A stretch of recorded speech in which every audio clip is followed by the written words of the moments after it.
अब ध्यान से सुनना। आपने कभी रजिस्ट्री कराते हो तो नीचे स्टाम्प लगते हैं ना, कुछ उनका मतलब तो होता नहीं है, सबको पता है। वो बस सरकार की एक रेवेन्यू कमाई है कि 1 रुपए के स्टाम्प लग गए, 10 रुपए के, बस। बस आप समझ गए बात को।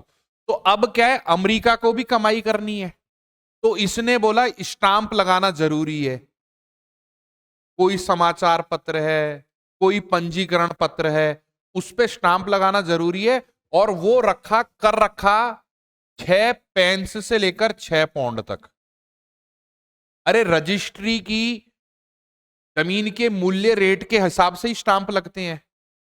सरकार की कमाई तो हो रही है उसमें, कुछ उसका फायदा तो नहीं है, जिसको पता होगा कि वो कुछ ऐसा कुछ हो थोड़ा ना जाता है। वो तो 500 रुपए का स्टाम्प है, फिर उसके वो टिकट लगती है उन स्टाम्पों पे, सरकार की कमाई है। तो ऐसे ही उन्होंने स्टाम्प एक्ट लगा दिया ग्रीन विले ने, क्योंकि इनकम करनी थी। लेकिन जैसे ही स्टाम्प लगाया तो बुद्धिजीवियों को ये बात खटक गई यार, पढ़े लिखे लोगों को बात खटक गई कि इसका कोई फायदा नहीं है।